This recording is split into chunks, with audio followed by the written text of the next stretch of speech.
Welcome to the Careering Podcast, a collection of rants and reckons on all things career, hosted by author and creator of Careering 9, Melissa Davies, and her partner in crime, Kelsey Ingalls. If you're brave enough, take a seat, settle in and listen as we tackle difficult career and workplace issues. Sometimes we'll be wrong, sometimes we'll be right, but we will deliver it with confidence and a touch of colourful language, so it will at least be entertaining.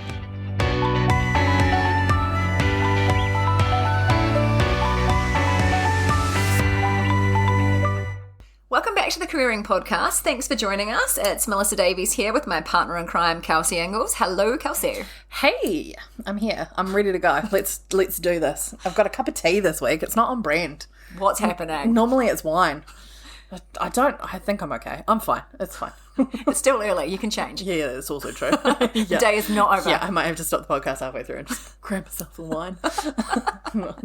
I'm not an alcoholic, just to be very, very clear. I just enjoy a wine. You do know that people who are alcoholics also say I'm not an alcoholic, right? Yeah, okay. Well, that's something for my therapist. So let's move on. How are you this week, Melissa? What's going on in your world? So I'm an avid fan of a car jam. Like, I'm a fully committed... Oh, you do. And yeah. I'm usually the one sitting in the passenger seat going, oh my God. I know. I'm embarrassed. It actually adds to my enjoyment of, doing a good car dance, singing my tits off in the car, and then seeing Kels like shrink in shame. Oh my God. And just the most vivid one is when we took your nieces and nephews to the park. They're all sitting in the back with blacked out windows. No one can see them. I've got my window down, and we're driving through suburbia in Otatahi, and Melissa just cranks Baby Shark. Just fucking cranks it. And I'm sitting there going, oh my God, and these guys are walking past going, why are these two grown-ass women listening to Baby Shark? Because they can't see the kids in the back. I was like, oh, this is a disaster. I think you're doing me a disservice, Kels, because I was also doing the actions. Oh, you were? Yeah, when we say car jam, we mean full car jam, yeah. And she is committed. It is a dance party. Yeah. So yeah. I have other friends who join me on that. I mean... I will sometimes join you. Just Baby Shark probably wasn't my jam. Yeah, and so the way it works is when I have the nieces and nephews in the car, we all take turns at choosing a song, and the 10-year-old niece is really good at using Spotify on my phone and setting up cues and playlists. So we'll go around and take a turn each at choosing a song, and that was my 3-year-old nephew's song choice was Baby Shark. And so Kels was like, I've never heard it. So we were like, and the kids love loud music, so clearly it had to go full gas, and it was just such an added bonus that Kels was humiliated by this. Well, yeah, it was a moment that I shall remember for quite a long time. Yeah, so you can be Team Liz or Team Kels on this, but I'm fully committing to car jamming through winter, because when it's grey and miserable, nothing lifts your mood like a full-on car jam, especially in the morning traffic when everyone looks miserable. If you can be that one person that makes everybody laugh because you're going hardcore to some retro Def Leppard, just do it. Please be that person. I have noticed that people here in Otatahi versus Wellington are a lot more on board with the car jam. I've had quite a few moments stuck at lights where the person behind me, I've just sort of looked in the rearview mirror and they're going for it. I'm just like, fuck yeah, live your life. Do you? So join in, Kels. Yeah, I don't know. Baby Shark's not my jam. I know that I've done it with you with some Justin Bieber. Yeah. Oh, yeah, we did. Yeah. And Kid Leroy. Some real Jay-Z action. Yeah, we did. Yeah. That's true. I take it back. Yeah. It's just the Baby Shark shocked me. I also didn't know the actions. So, it's a bit hard for me to get on board. Cool. So that was my theme of the week. What about you, Kels? Where are you at? I think my theme of the week this week, I've been a little bit more reflective. I like that this is a bit of a different change of pace with the two of us. As you're all about car jams. This week I've been reflecting on the multiverse versions of Kelsey. I've been watching a lot of Marvel, and whether what are the multiverse versions of Kelsey out there doing, and what amazing things are they achieving while I'm sitting on my couch watching Marvel? What's going on? That's my theme of the week.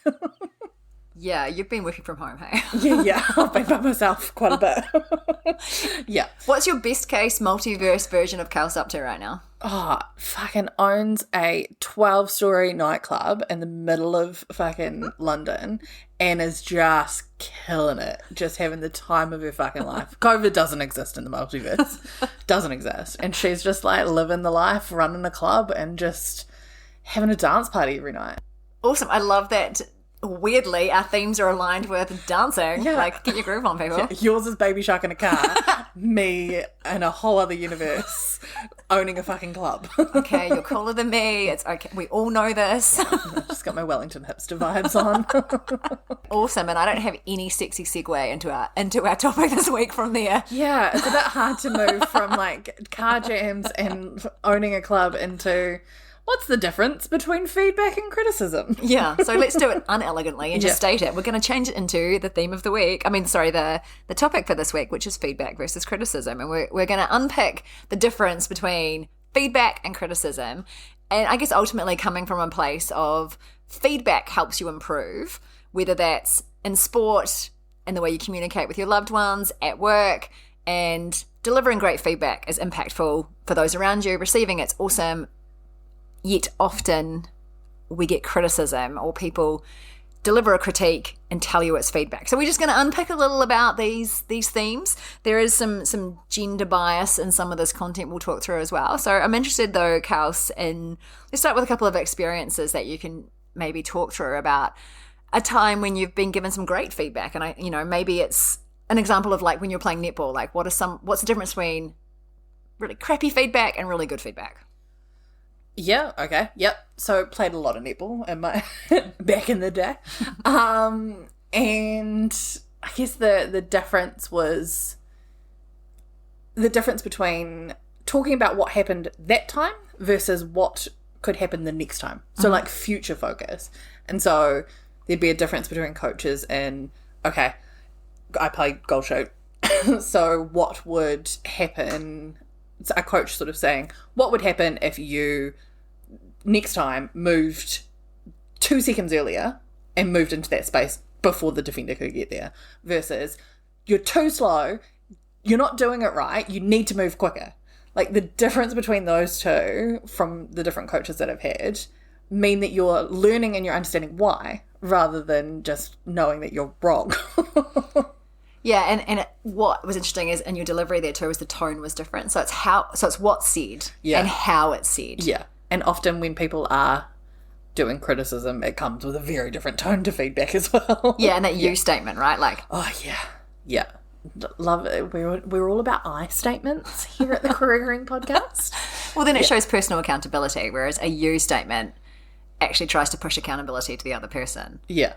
And we've talked in preparation for this episode about a situation where you were on the receiving end of an email where we know someone can have really good intentions and think they're giving you feedback, but on the receiving end, it can actually be a criticism, and there's some key elements of what that could look like. Can you just talk us through that example, Kels? Yeah, I guess there's feedback is about improving us, and especially at work, it's about improving performance, and it's about aligning to goals, etc.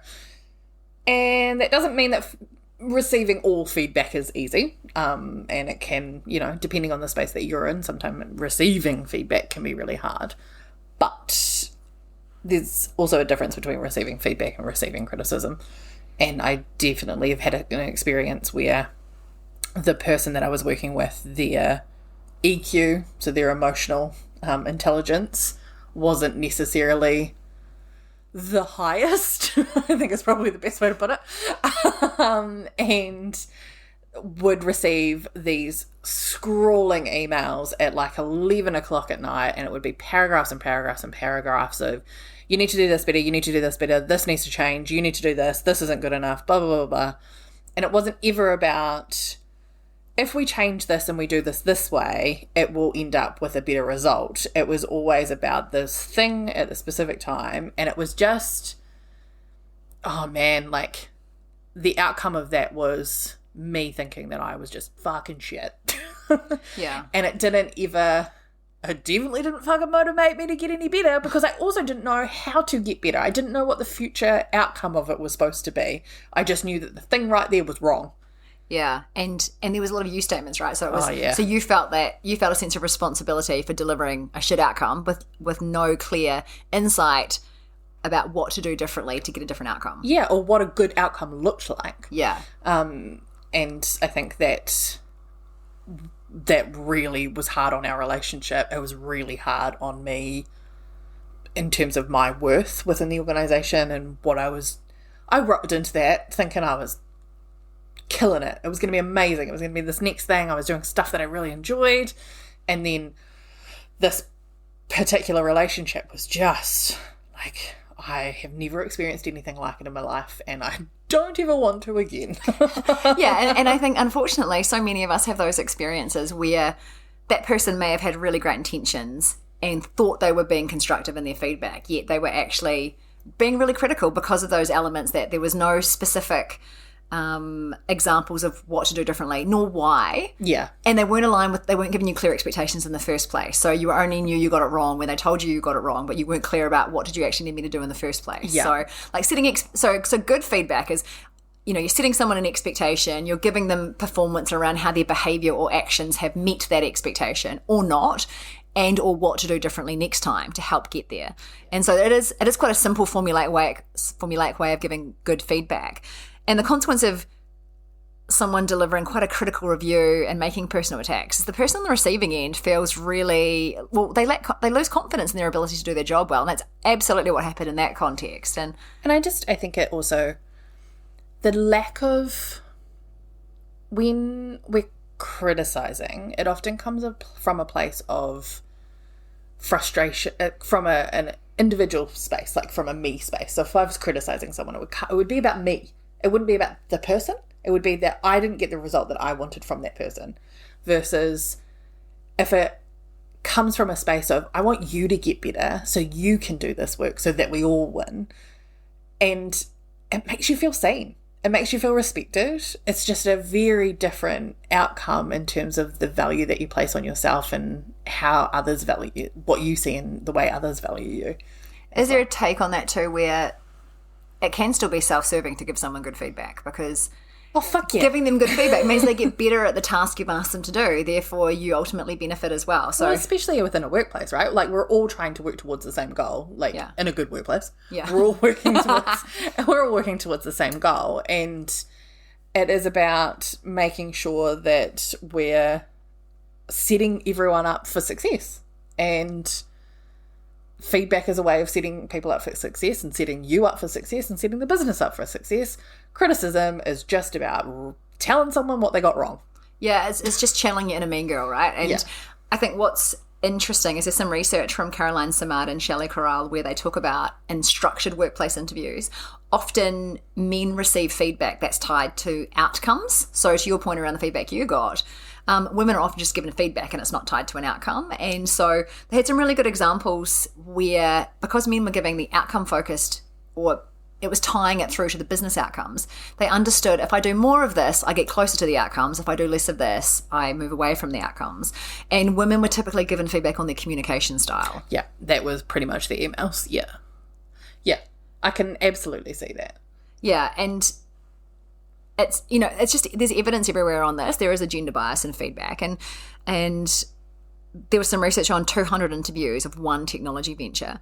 And the words too aggressive happened 76% of the time in women's performance reviews and only 24% in men's. And so there's some unconscious bias around behaviours that can be seen as competitive and challenging versus aggressive. I've had conversations with women who are especially in male-dominated workplaces, where they've been called ball breakers and too aggressive, and they need to soften their communication style, and just shit that you only read about from books in the 70s, It's still happening on a daily basis now. Well, that phrase, too aggressive, 76% of the time will be allocated to women. Yet when I think about I'll show you too fucking aggressive. But I think when I think stereotypically about, all of the narrative around female leadership styles and behaviours, we're typically seen as engaging and empathetic and collaborative. And I'm going, so is it if we step out of that expected set of behaviours, then we become aggressive? If men show the same behaviour, are they seen as, being ambitious and driven, and therefore they're good behaviours? Like, there's a whole lot of work around this gender bias. And I think the other piece that was really insightful from this research and this tech venture is they gave an example of how men are more likely to receive insightful developmental feedback about their technical skills. And a good example of what good workplace feedback looks like is you need to deepen your domain knowledge in this space. And once you have that understanding, you'll be able to contribute to the decisions around this area that impact our customer or our bottom line or our internal teams differently. So there was a really clear set of feedback around this business area or this functional area, build some skills in, or the level you have needs to ratchet up if you want to move to the next level. Like, it's really specific. Do this thing for this outcome so that this happens for the business. Yeah. Yeah.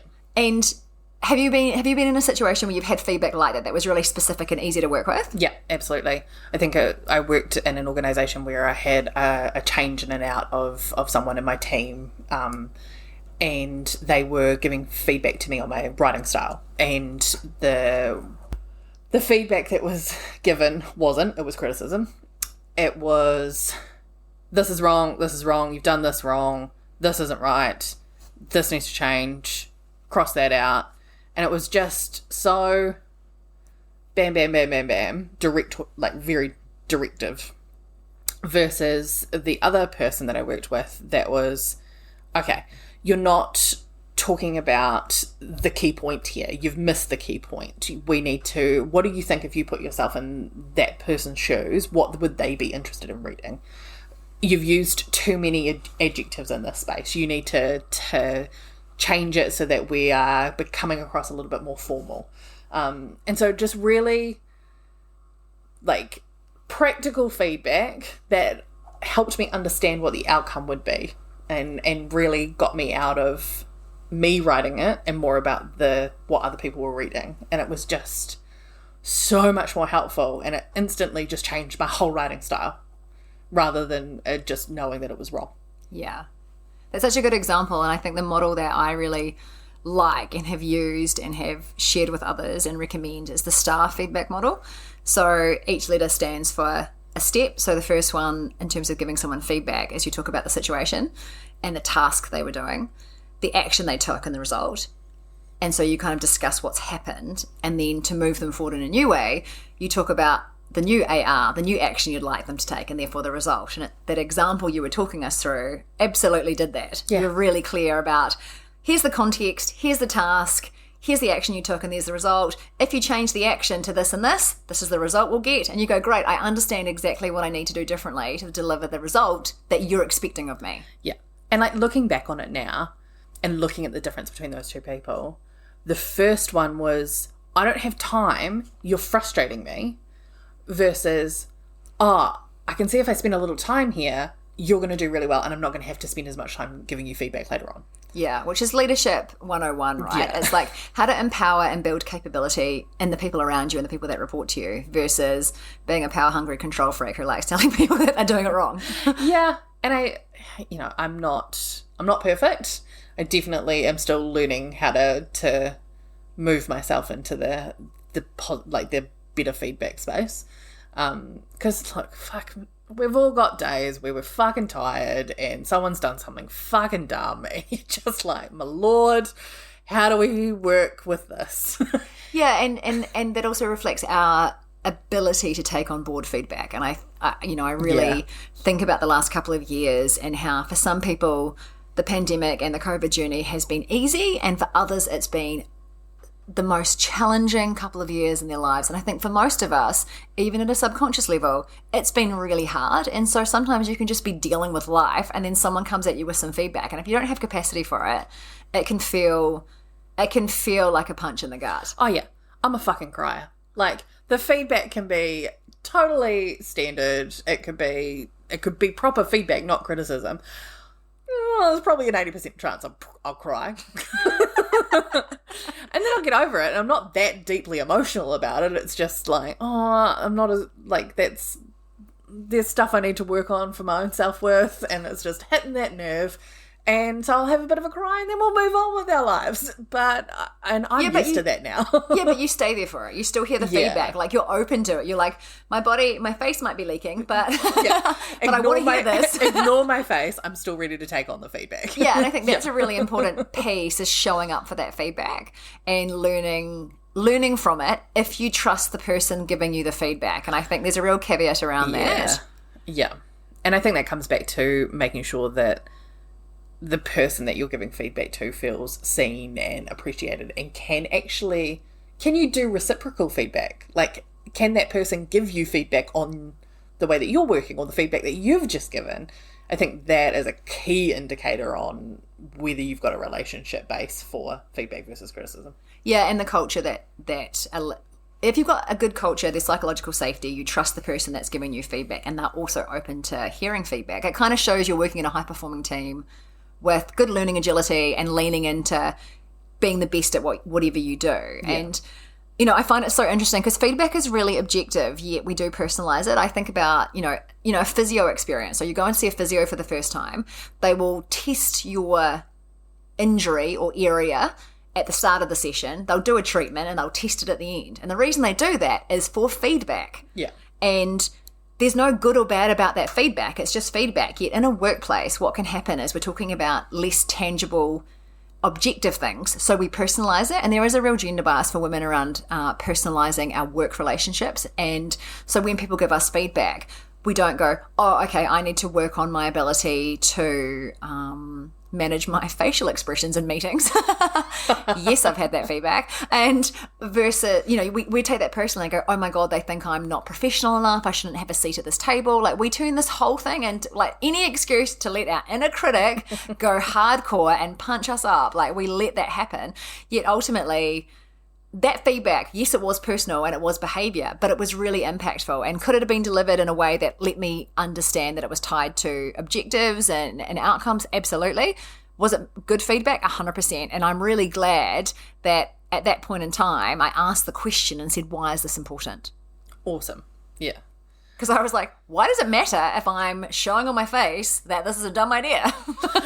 Because I've been in meetings with you where you haven't enjoyed what the person is talking about, and it's an interesting experience. Yeah, my nonverbal communication is really strong, so I have to actively manage that because, that little snarl when someone says something that I don't agree with, I'm like, that's not showing good leadership, and I'm responding from an emotional perspective at it's a point in time. It's fucking funny, though, when you're not on the receiving end of it. Yeah, hence I turned my camera off on some Zoom calls.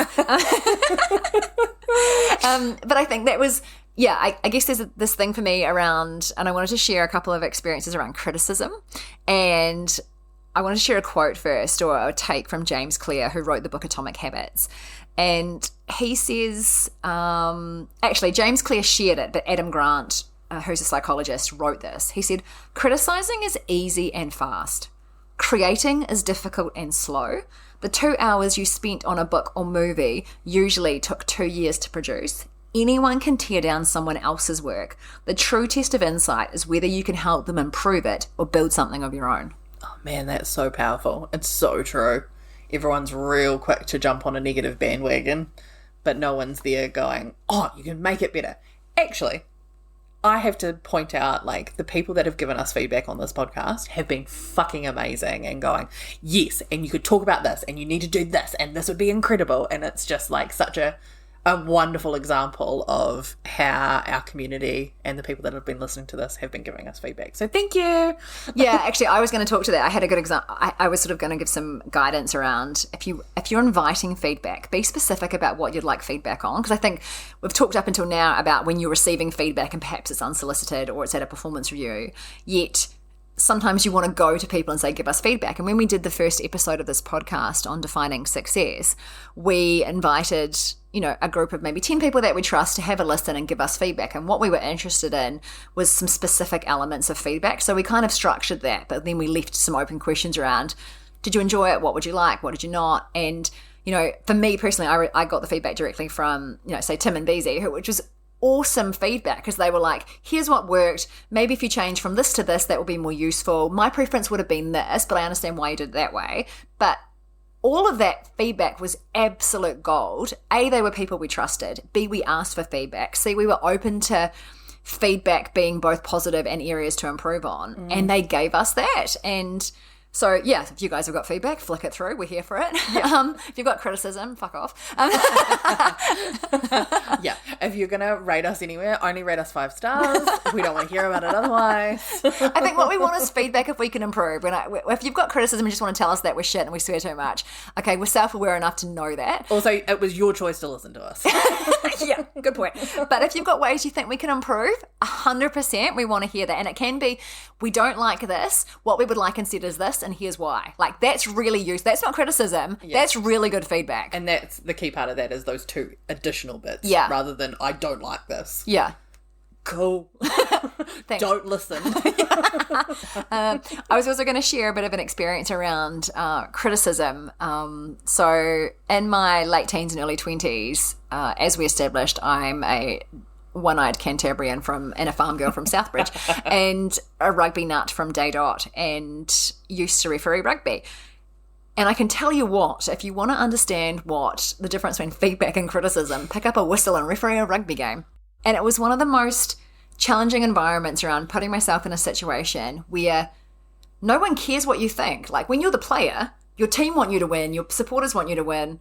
When you're the referee, you're just getting in the way of everyone having a good time. Like, no one likes you. And you are always wrong. You're always wrong. And one of the things that I think people don't appreciate from whether it's rugby or any other sport, when you're refereeing, and I always use the example of a breakdown in rugby, so there's probably 13 things that are obvious that everyone can see you're looking for. When you're a referee and you've read the rule book, which is extensive, and you understand it, you're looking at probably 100 things in that breakdown, and you've got to make a decision on what's the one thing in this moment in time that I need to give direct, specific feedback to these 2 teams on, and do I blow my whistle or not? Or do I communicate verbally? So you've got do it under pressure. And do it under pressure.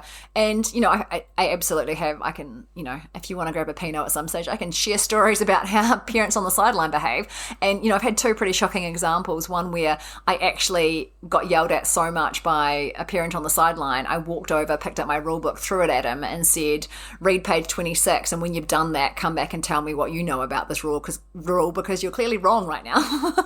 Good feedback, though. Yeah, and really specific. But man, that adrenaline was pumping. Another time I actually had to get a parent asked to leave the grounds. Whoa. Yeah, because again, it was purely criticism, and it was personal, it was attacking, it was you this, you that.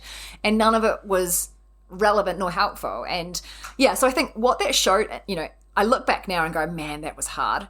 What it showed me, though, is the ability to deliver feedback in real time is really, really important, because if you wait to, and again, I'm going back to sort of a more structured work environment. If you have someone that you work with and you see a behavior repeated over a period of time and you don't address it until their performance review once a year, you're actually missing an opportunity to help them improve. Yet in real time, if you're seeing these behaviors and you're having those conversations, if they're not changed when you have the performance review, then you're having a conversation about that. But I think, you know, that the refereeing thing, like when I first started, I remember a training session, and what one of the guys said to me has stuck with me forever, and I think it's the same in any workplace environment, is you've got to be on the spot to see it, to have a perspective on it. Otherwise, you're wrong.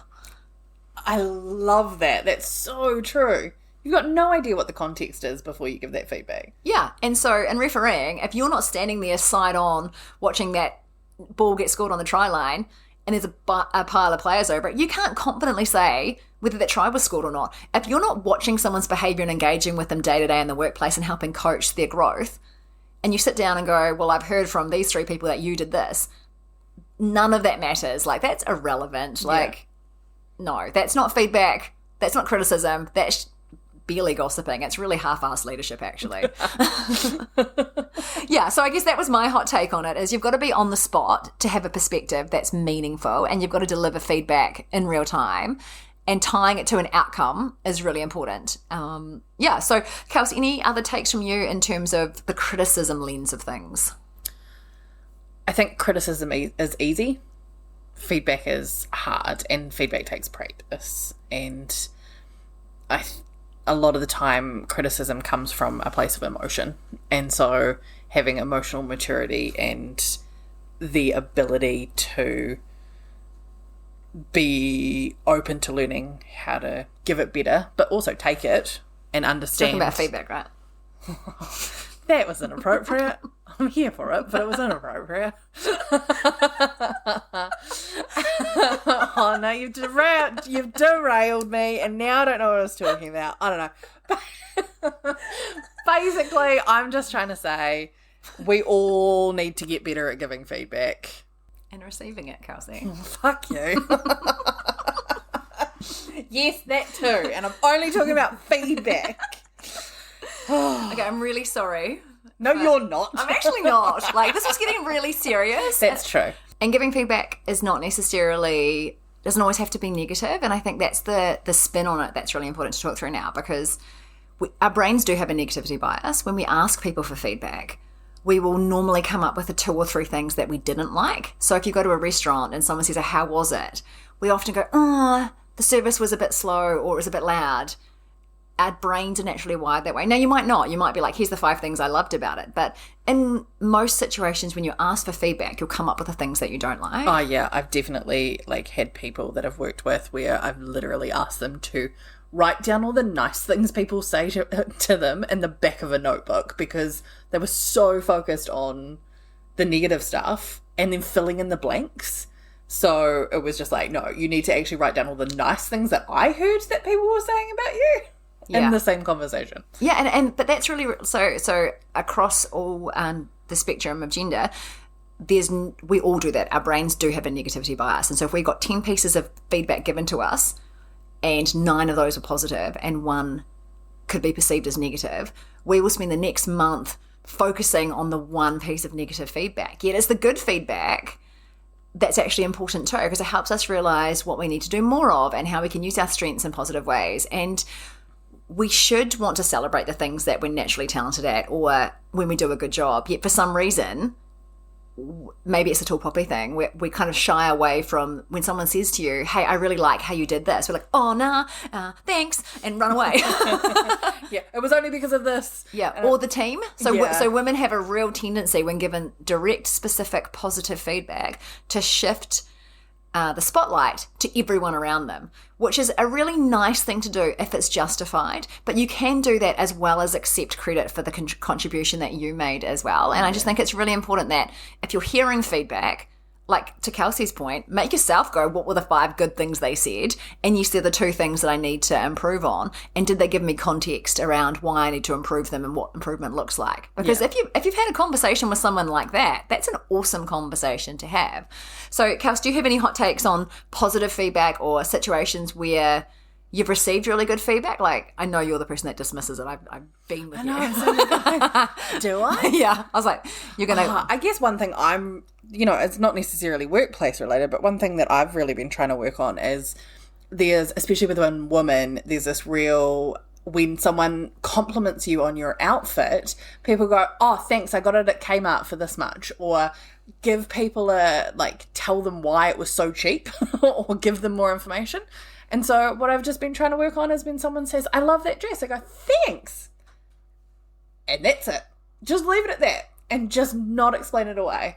And just actually go, yeah, it's a fucking cool dress. You are totally right. Yeah, I love that. That is so important.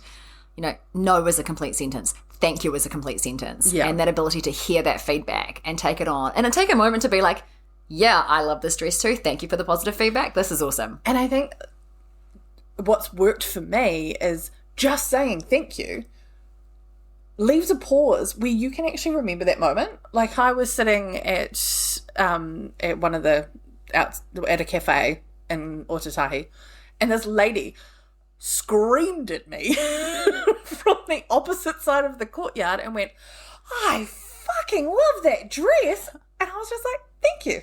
And she was just like, it's great. And then just continued on walking. And I just was like, I'm going to remember this. Just take a moment and say thank you and remember it forever. It was great. I have a really cool moment like that too when I was going for an interview for one of the boards I'm on. And I was walking across the street and I was really looking forward to this interview, not necessarily wedded to the outcome, but looking forward to the interview. And felt good, walked across the street and I'm literally like at the white line and this lady hollers at me, I love your dress. And I said, I'm going for an interview. And she goes, I hope you ace it. And I was like, So thank you. cute. I know. And I felt 10 foot tall all day. So I think this is a great place to leave it. Like, holler at people if you love what they're wearing. Holler at people if you love how they're behaving. If you're sitting in traffic, do a car jam. learn how to give good feedback. It can feel uncomfortable, but there is a difference between feedback, criticism, and good feedback. So use something like the STAR model if you need to. And say thank you when someone gives you positive feedback. Like, take note of the things that you are fucking awesome at and say thank you, because it's what makes you special. Fuck yeah. Yeah. Now give us your TikTok, Kels. Oh yeah, I've got I'm on brand this week. This is my TikTok of the week. If you are the person that is constantly hyping other people up throughout your day, listen up. I need you to hear this. You're doing fucking great. And the thing that you see in other people, you so have it, because you wouldn't be able to recognize it in them if you also did not have it yourself. So next time you are hyping somebody up in the world, be like, oh, where maybe do I have a little sliver of that? Because I will guarantee you this, you are so quick to chuck the hype outwards, which is great. And we love that about you. And you also deserve to hold a little bit of your own hype too, okay? So go on. What are you hyping yourself up for? What are you hyping yourself up for, Melissa? That I'm really good at the actions of Baby Shark. You are really good at the actions of Baby Shark. You're You're also pretty fucking good at podcasting. Thanks, Kels. I can't say- Perfect. There you go. Done. And I can't, and I wanted to say it back, and Yeah, I was like, don't do it. Don't do I was it. like, I love you. Thanks. No, I love you. Like, now I'm making it weird. Anyway. So what's your TikTok? No, you're not doing TikTok. No, I can't do TikTok. No. What is your tweet of the week? My tweet is by Jen Heemstra, and she says, great managers communicate to people about what is possible, but great leaders change the way that people think about what is possible. Yeah, that's cool. Yeah, I 100% agree with that. That's awesome. Props to Jen. Props to Jen. So thank you again for listening in. We will be releasing our episodes regularly wherever you get your podcasts. Please do subscribe, rate, and like us on all the channels, or send us constructive feedback. We love questions, stories, and topic ideas, so flick those to us as well. And until next time, get out there, back yourself, say thank you when you're told what a great job you do.